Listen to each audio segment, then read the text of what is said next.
Welcome back, and we're talking about the FIPS system as well as the front-end POS for becoming a retail outlet, if you like, for the producer. And we're going to have a look at transacting an order now. And there's two things we're going to look at. We're going to look at an environment where you can actually fill the order, and then kind of a demonstration if you were at a remote location such as a farmer's market or right on site with somebody that wants to buy the product from you.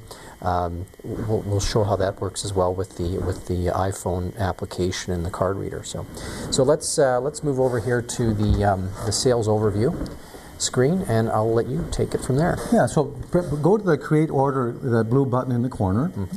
So that screen pops up, and you go for the order for, and you press the arrow, and there's a list of customers. So just pick one right there. Mm-hmm. And you can do a one-up customer or a cash customer or something like exactly. this as well. Yeah, anything you want. It's very flexible. And then you go to the product there. Mm-hmm. You press on there, and a list of products comes up.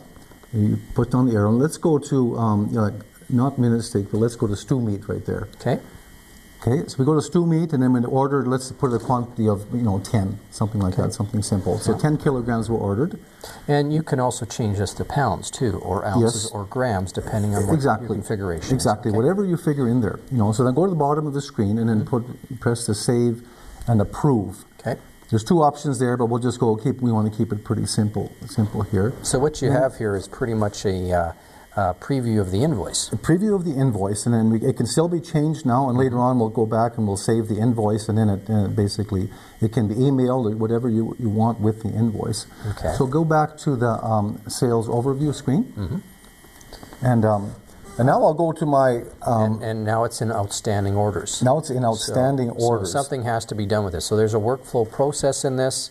Obviously you've got a group here that you're waiting to get paid on, so people might call in with a credit card number or pay by check or something like that, and that has to be dealt with before the order goes out. So you have some control over how your business is running here, like any other program. Of course, But now we got the outstanding orders, which means what? Orders to be filled then? Orders to be filled, and that's where the iPhone comes in. This iPhone basically is an iPhone. It looks like just a regular iPhone like this, and then there's a scanner that comes with it, and the scanner basically slips in like this, and it allows us to scan barcodes. So if I would press synchronize on this thing, basically the iPhone is talking to a server somewhere, and it could be anywhere in the world.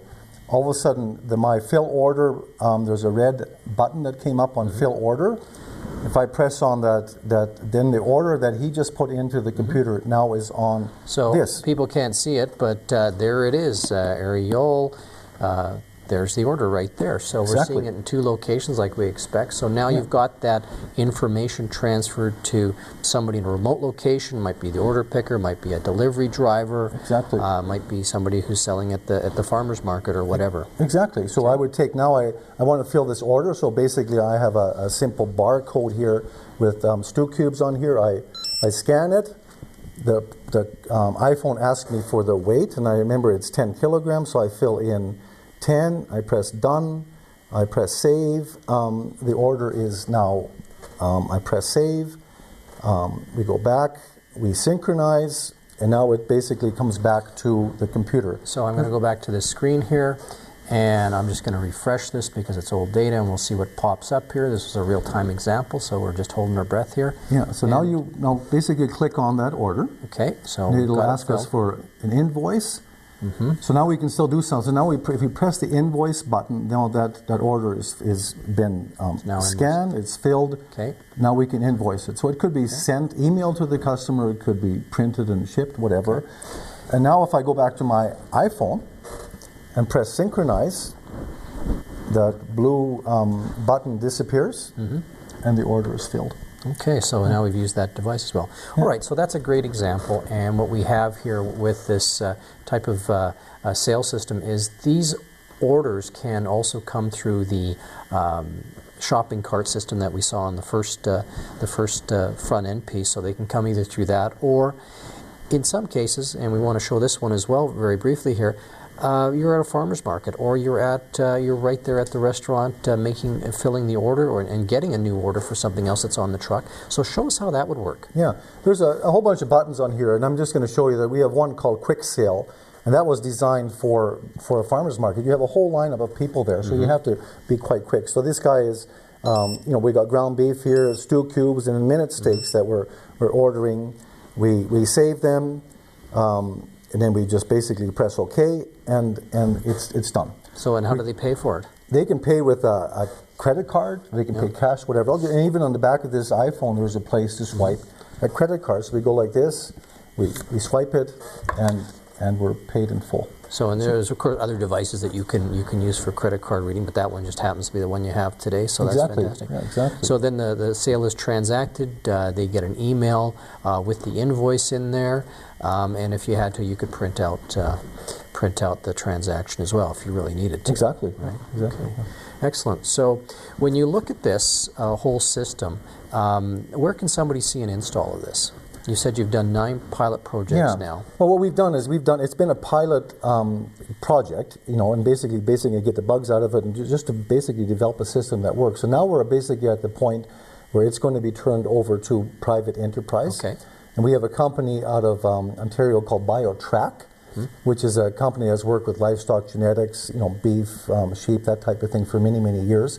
And they basically see this program as something to really fill basically their needs as a company, because now we should have the ability to take an animal right from birth to carcass to retail cut and be able to do research on that animal, like the cutouts, anything you want. And it makes it actually a very, very powerful tool for the industry.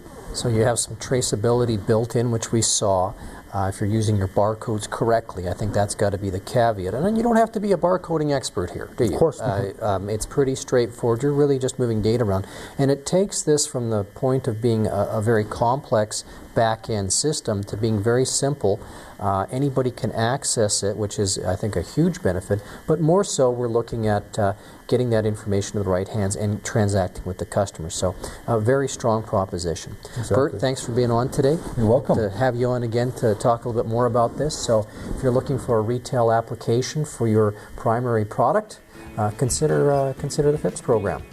That's all we have for today on today's show. We'll see you between the windrows and the wire on This Country Called Agriculture.